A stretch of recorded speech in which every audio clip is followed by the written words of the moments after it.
Jake Morrison stood on the command deck of the space station and watched the enemy ships come closer. The alien vessels looked like giant metal insects with sharp edges and glowing lights. They moved through space without making any sound, but Jake could feel danger in his bones. "How many ships are there?" Jake asked his officer. 250, sir," replied Lieutenant Carol Davis. Her voice shook a little. "They're bigger than anything we've ever seen." Jake had been fighting battles in space for 20 years, but he had never seen anything like this. The alien ships were massive, each one the size of a small city. They had strange symbols painted on their sides and weapons that looked like they could destroy entire planets. The first attack came without warning. Bright red beams shot out from the alien ships and hit the human defense platforms. Jake expected to see explosions and fire, but instead, something strange happened. The platforms just stopped working. The lights went out, and they began to drift in space like dead metal. What just happened? Jake shouted. "I don't know, sir," Carol said. "The platforms are still there, but they're completely dead. No power, no weapons, nothing." More red beams hit the human ships. One by one, they went dark and silent. The alien weapons didn't destroy the ships. They just turned them off, like someone flipping a light switch. Jake had never seen anything like it. Then the aliens sent a message. It came through on every screen and speaker in the human fleet. The voice was deep and rough, like metal scraping against stone.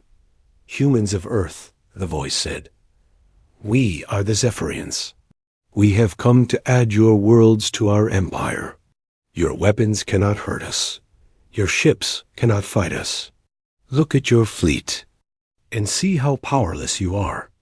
Jake looked around. Half of the human fleet was floating dead in space. The other half was backing away, afraid to get closer to the alien ships.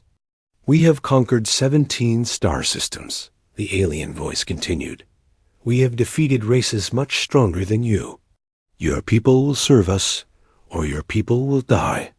You have one day to decide." The message ended, and the alien ships just waited. They didn't attack anymore. They didn't need to. They had made their point very clearly. Jake felt sick in his stomach. He had seen wars before, but this was different. This wasn't a fight between equals. This was like watching children try to fight grown adults. "Sir," Carol said quietly, "we're getting reports from all over the system. The aliens hit Colony 7 first. They landed troops there an hour ago." Jake turned to look at her. "What happened to our people?" "The colonists tried to fight back," Carol said. "They used everything they had. Plasma rifles, rocket launchers, even some of the old nuclear weapons. Nothing worked." "What do you mean nothing worked?" Carol looked at her screen and read the report. "The aliens wear some kind of armor. It's like nothing we've ever seen. Our weapons hit them, but the armor just soaks up the damage. After a few hits, it gets stronger. It learns how to stop our weapons." Jake felt cold inside. "How many of our people are dead?" "That's the strange part, sir. The aliens didn't kill very many people. They just walked through our defenses like they weren't there. They captured the whole colony in 2 hours. More reports came in from other colonies. The story was always the same. The aliens would land, the humans would fight back, and then the aliens would walk through everything like it was made of paper. Their armor seemed to get stronger every time it was hit." Jake watched the alien ships on his screen. They were beautiful in a terrible way. They looked like they were alive, with metal that seemed to move and flow like water. He could see smaller ships flying around them, like bees around flowers. "How tall are they?" Jake asked. Carol checked her reports. "The prisoners say they're about 12 feet tall, much stronger than humans. But it's not their strength that makes them dangerous. It's their armor." "Tell me about the armor." "It's not like our armor, sir," It's not just metal plates. It seems to be alive. When our weapons hit it, it changes. It learns. After a few shots, our guns don't work anymore. Jake had fought many battles, but he had never faced an enemy like this. Every weapon humanity had developed over hundreds of years was useless against these aliens. It was like trying to fight the ocean with a stick. What about the colonies? That haven't been attacked yet? Jake asked. They're all preparing to fight, Carol said. But sir, if Colony 7 couldn't stop them with military weapons, what chance do the civilian colonies have? Jake didn't answer. He knew the answer, and it made him feel hopeless.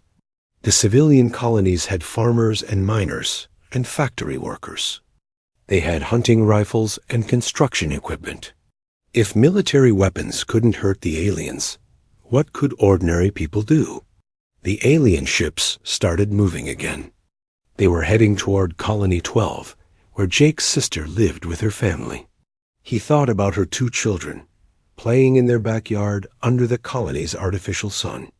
Soon, those children would see 12-foot-tall aliens walking through their streets. Sir, Carol said, Admiral Chun is calling for all remaining ships to fall back to Earth. Jake looked at the alien fleet one more time. They moved with confidence, like they knew they had already won. Their armor had never been broken. Their weapons had never failed. They had conquered 17 different worlds, and now they were adding humanity to their list. Set course for Earth, Jake said, and send a message to all colonies. Tell them to evacuate if they can. Tell them to run and hide. Tell them to stay alive until we can figure out how to fight these things. But even as he gave the orders, Jake wondered if there was any way to fight them at all. How do you defeat an enemy whose armor gets stronger every time you hit it? How do you win a war when your best weapons only make the enemy stronger? The alien ships disappeared into the distance, heading for their next target. Jake could only watch and hope that somewhere, somehow, someone would find a way to stop them before they reached Earth. Dr. Lisa Grant stared at the piece of alien armor on her lab table. It was about the size of her hand, but it felt heavier than it should. The metal seemed to move slightly, like it was breathing. She had been studying it for 3 days, and it still made her nervous. Computer, run scan number 47, she said. The machine hummed and sent different types of energy at the armor piece. Lisa watched the readings on her screen. Every time she hit the armor with lasers or electricity, something strange happened. The armor learned from the attack and became stronger against that same type of energy. That's impossible, she whispered to herself. Metal doesn't learn. But this wasn't normal metal. The armor seemed to be part machine and part living tissue. When she looked at it under her microscope, she could see tiny parts moving around inside it. They looked like very small robots, but they also looked like living cells. Lisa had been a scientist for 15 years, and she had never seen anything like this. The armor could think. It could adapt. It could become stronger based on what attacked it. Her computer beeped. Scan complete. The armor has developed resistance to laser. Frequency 7.2. Current resistance level 94%. Lisa sighed. When she first hit the armor with that laser, it had absorbed about 30% of the energy. Now it absorbed almost all of it. In just 3 days, the armor had become nearly impossible to damage with any energy weapon. She picked up her phone and called Commander Jake Morrison. Jake, it's Lisa. I have bad news about the armor. Tell me, Jake said. His voice sounded tired. It's not just armor, Jake. It's alive. It learns from every attack. The more we hit it, the stronger it gets against our weapons. There was silence on the phone for a moment. Then Jake asked, Is there any way to stop it? I don't know yet. I'm still studying it.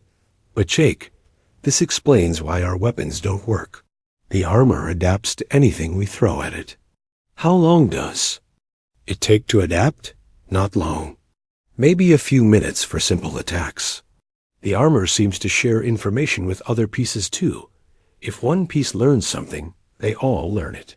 Jake was quiet again. Lisa could hear him breathing heavily. Keep studying it, he said finally. We need to find a weakness. Lisa hung up the phone and went back to her work. She tried hitting the armor with different things. Heat made it stronger against fire. Cold made it stronger against ice. Acid made it stronger against chemicals. Everything she tried just made the armor better at defending itself. While Lisa worked in her lab, Marine Sergeant Danny Cooper was having the worst day of his life. He was trapped in a collapsed bunker on Colony 12 with a 12-foot-tall alien warrior. The bunker had been hit by alien weapons during the attack. The ceiling had fallen down, and now Danny was stuck in a small space with an enemy who wanted to kill him. His rifle was broken, and his radio didn't work. The alien warrior was stuck too. A heavy metal beam had fallen across its legs, and it couldn't move. But it was still dangerous. Danny could see its armor moving and changing color as it tried to free itself. Stay back, human, the alien said in perfect English. When I free myself, I will kill you quickly. Danny pressed himself against the wall. The alien's armor was beautiful and terrible at the same time. It looked like flowing liquid metal that sparkled in the dim light. He could see small lights moving under the surface, like tiny stars.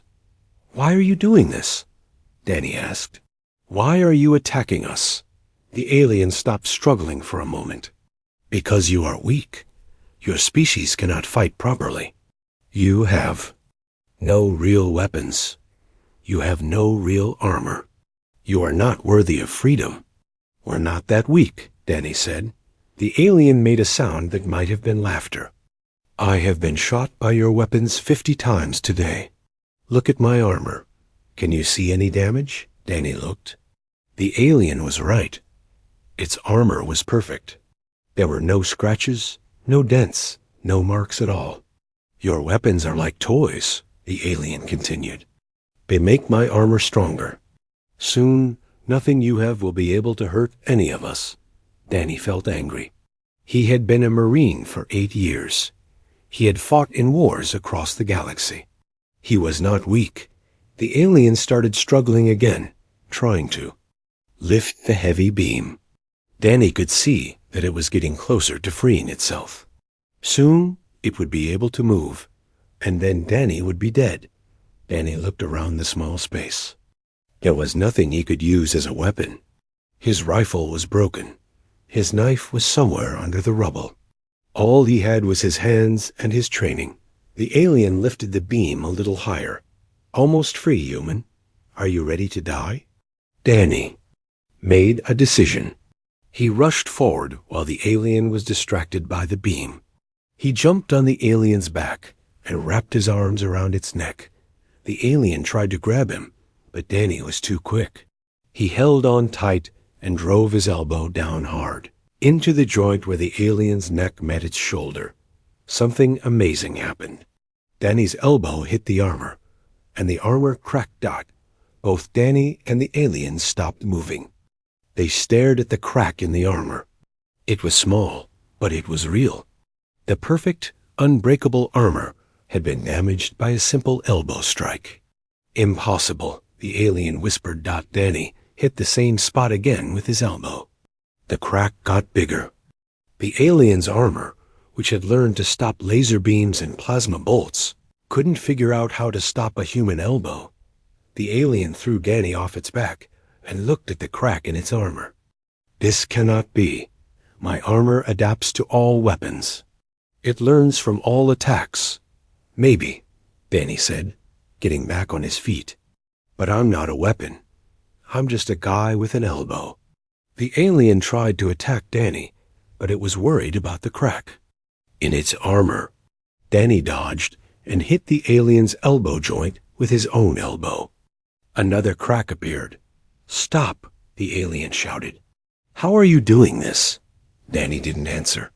He was too busy fighting for his life. But he noticed something important.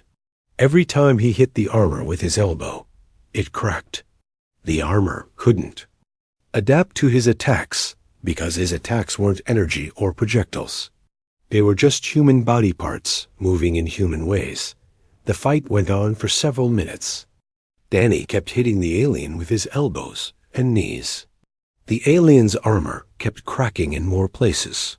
Finally, the alien fell down, its armor broken in dozens of places. You are not using weapons, the alien said weakly. You are using your body. My armor was never designed to fight against bodies. Danny looked at his hands. They were just normal human hands. His elbows were just normal human elbows. But somehow, they had done what the most advanced weapons in the galaxy couldn't do. I need to tell someone about this, Danny said to himself.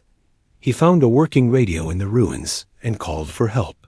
When the rescue team arrived, they found Danny sitting next to the first Zephyrian warrior ever defeated in combat. How did you do it? The rescue team leader asked. Danny looked at the cracked armor and shook his head. I just used my elbows. I don't really understand it myself. But Dr. Lisa Grant would understand. When she heard about Danny's fight, she would realize that humanity had been looking for the wrong kind of weapon. They didn't need better guns or stronger bombs. They needed to remember that sometimes the best weapons are the ones you're born with. Dr. Lisa Grant ran down the hallway as fast as she could. She had just received the most important call of her life. Sergeant Danny Cooper had somehow cracked Zephyrian armor with his bare hands. If this was true, it could change everything. She burst into the medical center where Danny was being treated for his injuries. He was sitting on a bed, looking tired but alive. Next to him was a piece of cracked Zephyrian armor. Danny, Lisa said, breathing hard. Tell me exactly what happened. Danny looked up at her. I was trapped with one of those big aliens. My gun was broken, so I had to fight with my hands. When I hit it with my elbow, its armor cracked. Lisa picked up the armor piece. It was definitely cracked. She could see the damage clearly. But how was this possible? Show me how you hit it, she said. Danny stood up and demonstrated. He brought his elbow down in a sharp, hard motion. Like this. I hit the joints where the armor bends. Lisa watched. Carefully, Danny's elbow moved in a very specific way. It wasn't just a simple hit. His whole body worked together. His shoulder, his back, his legs, everything combined to put force into that one small point. Danny, you might have just saved humanity, Lisa said. Over the next few hours, Lisa studied the cracked armor and talked to Danny about the fight. She began to understand something amazing. The Zephyrian armor could learn to defend against weapons, but it couldn't learn to defend against human body mechanics. Computer, she said to her lab system, analyze human elbow strike mechanics. The computer showed her diagrams of how a human elbow works. When a person throws an elbow strike, they use dozens of muscles working together. The force comes from the legs, goes through the body, and focuses on the small, hard point of the elbow. The armor can't adapt to this, Lisa said to herself. It's not a weapon. It's biology. She called Jake Morrison immediately.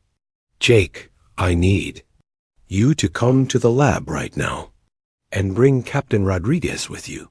When Jake and Captain Amy Rodriguez arrived, Lisa showed them everything she had learned. The armor adapts to weapons, she explained. But human bodies aren't weapons. They're something completely different. The armor doesn't know how to deal with the way humans move and fight. Amy looked at the cracked armor. She was a combat expert who had trained soldiers for 10 years. This is incredible. But can we teach this to other people? That's what we need to find out, Lisa said. Amy, I need you to help me figure out how to turn this into a fighting technique. Amy picked up the armor piece and examined it. The crack is right at the joint. Then he hit it where the armor has to bend and move. That's smart. It's not just smart, Lisa said. It's human. We evolved to use our bodies as tools. We evolved to strike with precision and power. The aliens didn't expect this because they've never fought a species like us. Over the next week, Lisa and Amy worked together to understand human combat. They studied how people moved, how they generated power, and how they could focus that power on small targets. Look at this, Amy said, showing Lisa a video of martial arts fighters. Humans have been developing these techniques for thousands of years. We just never thought to use them against alien armor. They tested their ideas on more pieces of captured armor. Every time a human used their elbow or knee to strike the armor, it cracked. The armor couldn't adapt because it didn't understand. What was happening? We need to train soldiers, Amy said. We need to teach them how to fight with their bodies instead of their weapons. Lisa nodded. But we need to be careful. We can't let the aliens find out what we're doing. If they know we can crack their armor, they might find a way to fix it. Amy gathered 20 of her best soldiers. She told them they were going to learn a new kind of fighting. She didn't tell them why, just that it was important. The training was hard. The soldiers had to learn how to use their whole body to generate power. They had to learn how to hit small targets with perfect accuracy. They had to learn how to move like fighters instead of like soldiers with guns. This feels weird, said Private Kevin White. Why are we learning to fight without weapons? Because sometimes weapons aren't enough, Amy said. Sometimes you need to use everything you have. The soldiers practiced for hours every day. They learned to throw elbow strikes that could crack stone. They learned to use their knees to hit targets with incredible force. They learned to work together like a fighting team. While the soldiers trained, Lisa continued to study the armor. She discovered something else important. The armor was connected to all the other pieces of armor in the Zephyrian army. When one piece learned something, they all learned it. But that works both ways, Lisa realized. If we can confuse one piece of armor, we can confuse all of them. She had an idea. She hit a piece of armor with a laser, and immediately hit it with a human elbow. The armor tried to adapt to the laser, but then it got hit with something completely different. The armor's systems became confused. Jake, she called on her phone. I think I know how to make this work even better. When Jake arrived, Lisa showed him what she had discovered. If we mix weapon attacks with body attacks, the armor can't keep up. It tries to adapt to the weapons, but then it gets hit with something it can't understand. Jake looked at the test results. So we need soldiers who can fight with both weapons and their bodies. Exactly. But the key is the timing. We hit them with guns first, and immediately switch to physical attacks. The armor can't adapt fast enough. Amy's soldiers were ready for their first real test. They had trained for 3 weeks, and they were better fighters than they had ever been. But they still didn't know they were about to face Zephyrian warriors. Test came when the aliens attacked a small mining station. Amy's team was sent to help defend it. When they arrived, they found the station's regular defenders hiding behind broken walls. Their armor is too strong, the station commander told Amy. We can't hurt them with anything we have. Amy looked at her soldiers. They were nervous, but they were ready. Follow my lead, she said. Do exactly what we practiced. The Zephyrian warriors were advancing through the station slowly. They weren't worried about the human defenders. Their armor had already adapted to all the weapons the humans had used. Amy's team attacked differently. They used their rifles first, hitting the aliens with energy blasts. The armor began to adapt, just like always. But then the soldiers dropped their weapons and rushed forward. The first Zephyrian warrior to get hit by a human elbow stopped in complete shock. Its armor cracked, just like Danny's alien. The other aliens stopped advancing. "What is happening?" one of the aliens asked in its deep voice. Amy's soldiers kept fighting. They used their elbows and knees to hit the joints in the alien armor. They worked together, hitting the same targets from different angles. The armor cracked and broke. For the first time in their history, Zephyrian warriors began to retreat. They had never faced an enemy that could break their armor. They didn't know how to fight without their protection. "This is impossible," one of the aliens said as it backed away. "Your bodies are not weapons." Amy smiled as she hit another alien with her elbow.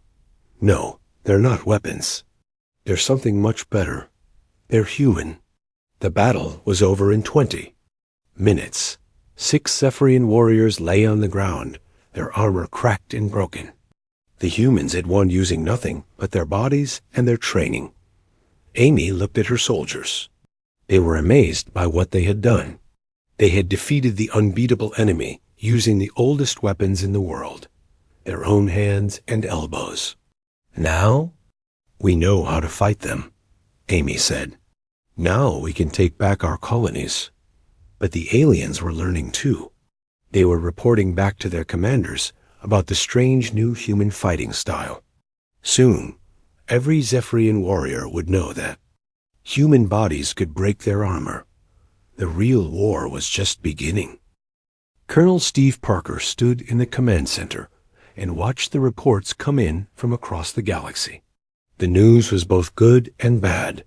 Good, because human forces were winning battles they had never won before.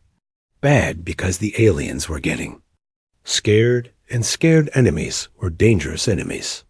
"Sir," said Lieutenant Carol Davis, "we have confirmation from 12 different colonies. Our new fighting techniques are working. The aliens are retreating from 6 star systems." Steve nodded, but he didn't smile. He had been a soldier for 30 years, and he knew that winning a few battles didn't mean winning a war. The Zephyrians were smart, and they were learning from their defeats. "What about their response?" Steve asked. "They're changing their tactics," Carl replied. "Instead of sending small groups of warriors, they're sending entire armies. They're trying to overwhelm our teams with numbers." Steve looked at the star map on the big screen. Red dots showed where the aliens were attacking. Blue dots showed where human forces were fighting back. There were a lot more red dots than blue dots. "We need more trained fighters," Steve said. "How many people have completed the new combat training?" "About 5,000 across all colonies," Carol said. "But we need at least 50,000 to make a real difference." Steve knew she was right. The new fighting style was effective, but it was also hard to learn. It took weeks of training to teach a soldier how to fight with their body instead of their weapons. They didn't have weeks. They had days. "Get me Captain Rodriguez," Steve said. Amy Rodriguez appeared on the video screen. She was on Colony 7, where she had been training new fighters. Behind her, Steve could see soldiers practicing their elbow strikes and knee attacks. "Amy, we need to speed up the training," Steve said. "The aliens are coming in larger numbers. We need more fighters ready to go." "I'm doing the best I can," Amy replied, "but this isn't something you can rush. These techniques require precise timing and perfect form. If someone does it wrong, they could get killed." Steve understood, but he also understood that time was running out. The aliens had sent a message to all human colonies. They were giving humanity one last chance to surrender before they launched a full-scale invasion. "How long do we have?" Amy asked. 3 days, Steve said. "Maybe less." Amy looked worried. "I can have another 1,000 fighters ready in 3 days, but they won't be as good as the ones we trained properly." "Do what you can," Steve said. "We'll use every fighter we have." While Amy worked on training more soldiers, Dr. Lisa Grant was working on a different problem. She had been studying the aliens' response to human fighting techniques. The armor was trying to adapt, but it was having trouble. The armor's learning systems are overloading, she told Jake Morrison over the phone. When humans fight, we use hundreds of different movements. The armor can't keep track of all of them. That's good news, Jake said. What's the bad news? The bad news is that the aliens are working on new armor. They're trying to build something that can handle human fighting styles. Lisa looked at her computer screen.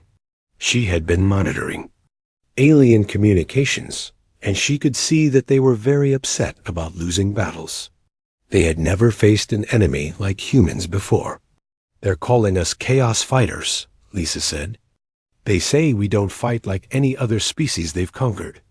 What do you mean? Other species fight with energy weapons or projectiles. They fight in predictable patterns. Humans fight with our whole bodies. We use creativity and adaptation. The aliens don't know how to plan for that.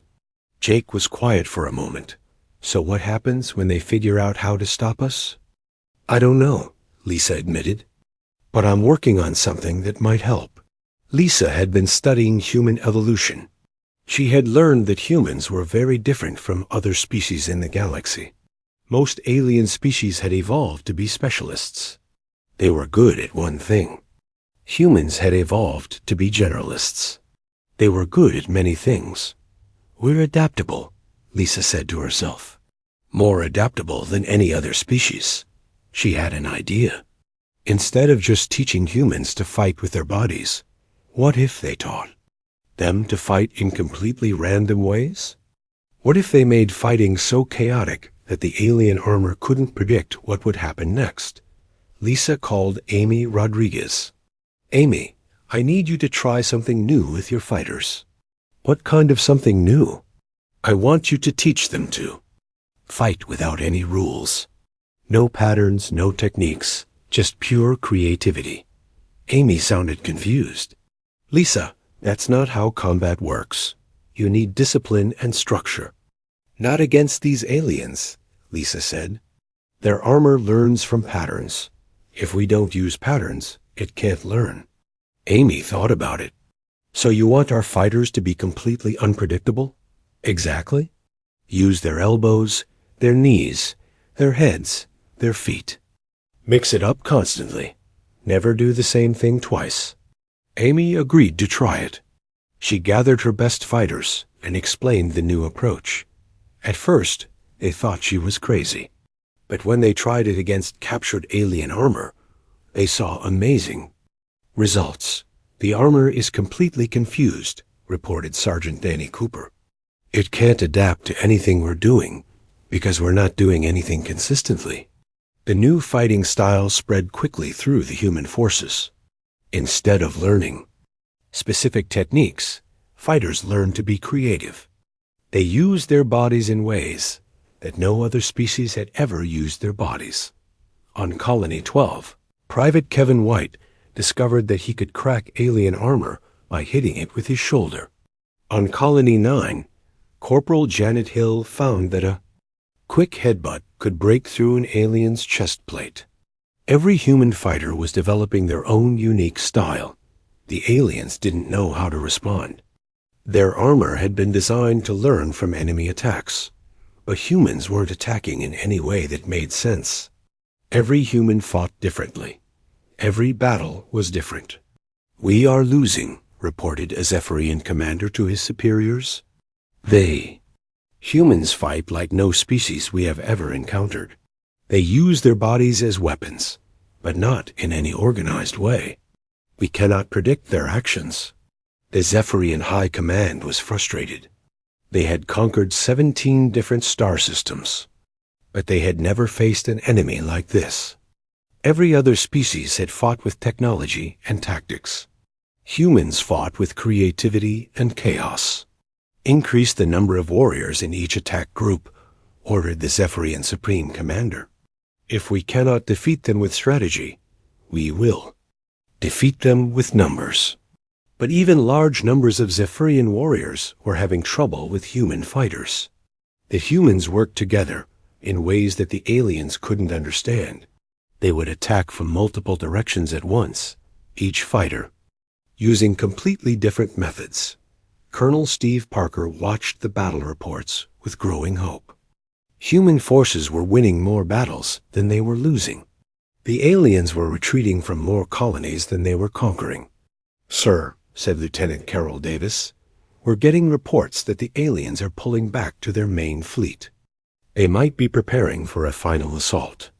Steve looked at the star map. The aliens were gathering near Earth. All their ships were coming together in one massive fleet.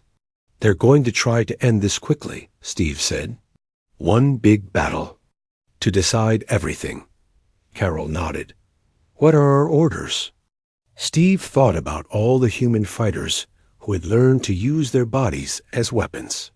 He thought about the colonies that had been freed from alien control. He thought about the children who would grow up free, because people like Danny Cooper had learned to fight with their elbows. "Get every fighter we have," Steve said. "We're going to make our stand at Earth.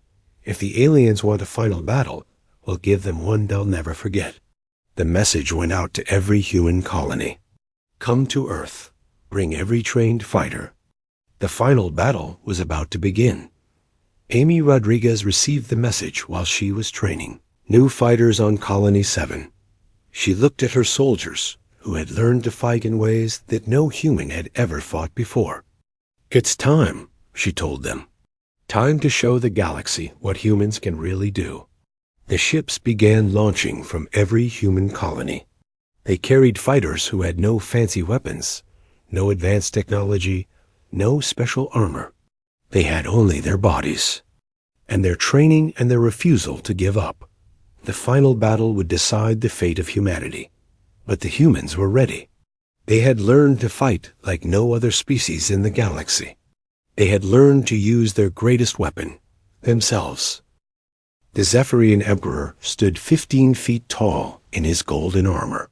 He had never lost a battle in his 300 years of life. His armor was not just the best that his people had ever made. It was the best that any species in the galaxy had ever made. The armor was alive with quantum energy. It could learn from any attack and become stronger. It could adapt to any weapon and make that weapon useless. It had been tested against every type of military technology in the galaxy. "Bring me the human leader," the Emperor commanded. Major Kate Allen stepped forward. She was only 5 feet 6 inches tall, much smaller than the massive alien Emperor. She had been a fighter her whole life, first in the Olympics and then in the military. She had learned the new human fighting techniques better than anyone else. "I am Kate Allen," she said, looking up at the Emperor. "I speak for humanity." The Emperor looked down at her. "You are so small, so weak. How can your species think it can fight against us?" Kate didn't answer. She just stood there, calm and ready. The Emperor's armor shimmered with energy. "I will fight you myself. When I defeat you, your people will surrender.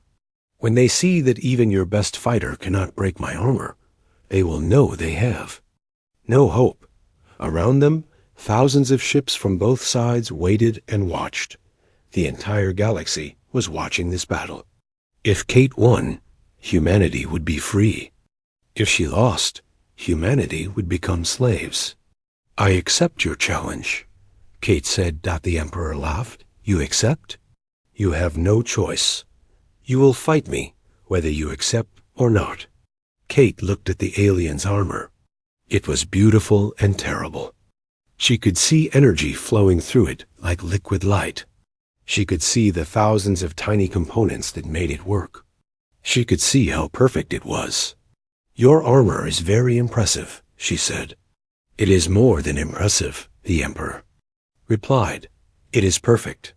It has been tested against every weapon in the galaxy. It learns from every attack and becomes stronger. Nothing can break it." Kate nodded. "I believe you. Your armor probably can defend against every weapon in the galaxy." The Emperor seemed pleased. "Then you understand that you cannot win." "Maybe," Kate said, "but I'm not a weapon." The battle began without warning. The Emperor moved faster than Kate expected. His massive fist came down toward her head like a falling building. Kate rolled to the side just in time. The Emperor's fist hit the ground and made a crater 3 feet deep. "You are quick for such a small creature," the Emperor said, "but speed will not save you." Kate stayed low and watched the Emperor's movements. He was strong and fast, but he was also confident. Too confident. He thought his armor made him invincible. The Emperor swung at Kate again. This time she didn't just dodge. As his arm passed over her head, she jumped up and drove her elbow into his wrist joint. The armor cracked. Emperor stopped moving. He stared at the small crack in his perfect armor. "What did you do?" "I hit you with my elbow," Kate said simply. The Emperor's armor began to analyze the attack. It tried to understand what had happened so it could defend against it. But the armor couldn't figure out how to defend against a human elbow strike. It wasn't a weapon. It wasn't energy. It was just a part of a human body, moving in a human way. "Impossible," the Emperor whispered. "My armor adapts to all attacks." "Your armor is very smart," Kate said, "but it was designed to fight against technology. Humans aren't technology. We're biology." The Emperor attacked again, but now he was worried about the crack in his armor. Kate used his worry against him. She moved around him quickly, hitting different joints with her elbows and knees. Each hit made new cracks. "Stop this," the Emperor shouted. "Fight me with weapons, like a real warrior." "I am fighting like a real warrior," Kate said, dodging another. "Attack." "I'm fighting like a human warrior." Kate's training had taught her to use her whole body as a weapon. When she threw an elbow strike, she used her legs to generate power. She used her back and shoulders to add force. She used her brain to choose the perfect target. Every part of her worked together. The Emperor's armor was getting more and more. Confused, it tried to adapt to Kate's attacks, but every attack was different. She used her elbow, then her knee, then her shoulder, then her elbow again, but from a different angle. The armor couldn't keep up. "Your species is chaos," the Emperor said, as more cracks appeared in his armor. "You have no order, no discipline, no proper way of fighting. That's what makes us human," Kate said. She jumped up and hit the Emperor's neck joint with her knee. The crack spread across his chest plate. The Emperor was getting desperate. His perfect armor was falling apart under the attacks of a small human female. Nothing like this had ever happened in the history of his people. "You cannot defeat me," he said. "I am the Emperor of the Zephyrian Empire. I have conquered 17 star systems. And now you're losing to one human with 2 elbows," Kate said. She kept moving, kept attacking. The Emperor tried to grab her, but every time he reached for her, she hit his arm joints with her elbows. His armor was now covered with cracks. "How is this possible?" the Emperor asked. "How can your primitive body defeat my advanced technology?" Kate paused for a moment. "Because your technology was designed to fight other technology. It was never designed to fight millions of years of human evolution," she explained while continuing to dodge his attacks. "Humans evolved as hunters. We learned to use our bodies as tools. We learned to strike with precision and power. We learned to adapt and change and be creative. Your armor is very smart, but it can't think like a human." The Emperor swung at her with both arms. Kate ducked under his attack and drove both her elbows into his chest at the same time. The Emperor's armor, shattered like Glassdot, a massive alien, fell to his knees. His perfect, unbeatable armor lay in pieces around him. He looked up at Kate with shock and disbelief. "I don't understand," he said quietly. "How can this be?" Kate looked down at him. "Because we didn't evolve to fight machines. We evolved to fight everything else." The watching ships from both sides were silent. No one could believe what they had just seen. The most powerful warrior in the galaxy had been defeated by a human using nothing but her body. The Emperor looked at the pieces of his armor, then at Kate. "What happens now?" "Now we talk," Kate said. "Now we find a way for our people to live in peace." The Emperor was quiet for a long moment. Then he spoke to his fleet. "All Zephyrian forces, cease hostilities. The humans have proven themselves worthy opponents." Across the galaxy, the fighting stopped. Zephyrian warriors who had been attacking human colonies received orders to retreat. The war was over. "I have never been defeated before," the Emperor said to Kate. "In 300 years of conquest, no enemy has ever broken my armor." "Maybe that's because you never fought humans before," Kate said. The Emperor nodded slowly. "Your species is unlike any we have encountered. You fight with creativity instead of technology. You use your bodies instead of weapons. You adapt instead of following rules." Kate helped the Emperor to his feet. "We don't want to be your enemies. We just want to be free." "You have earned your freedom," the Emperor said, "and you have earned our respect." News of the victory spread across human space. In minutes, on every colony, people celebrated. They had faced the most powerful military force in the galaxy, and one using nothing but their own bodies and determination. Dr. Lisa Grant watched the celebration from her lab.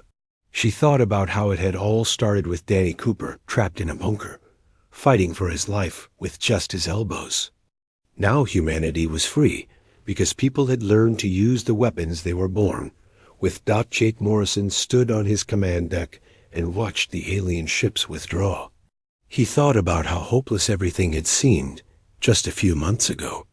Now, humanity had not only survived, but had become protectors of other species who lived in fear of Zephyrian conquest. Amy Rodriguez gathered her fighters together. "You did it," she told them. "You learned to fight in a way that no one in the galaxy has ever fought before. You saved humanity." The fighters looked at their hands, their elbows, their knees. These simple body parts had defeated the most advanced armor in the galaxy. They had proven that sometimes the oldest weapons are the best weapons. Colonel Steve Parker sent out a message to all human forces. The war is over. We have won. Not with technology, not with superior weapons, but with what makes us human. In the weeks that followed, representatives from dozens of alien species came to Earth. They wanted to learn about human fighting techniques. They wanted to understand how a species could defeat the Zephyrians using only their bodies. Kate Allen became the first human ambassador to the Galactic Council. When she arrived at the Great Meeting Station, aliens from hundreds of worlds came to see her. They wanted to meet the small human who had defeated the Zephyrian Emperor. "How did you know you could win?" asked an alien diplomat. Kate smiled. "I didn't know, but I knew I had to try. That's what humans do. We try, even when we don't know if we can succeed." The Zephyrian Emperor became an ally of humanity. He studied human fighting techniques and learned to respect the creativity and adaptability that made humans unique. "Your species has taught you something important," he told Kate during one of their meetings. "We thought that advanced technology was the answer to everything. But you showed us that sometimes the most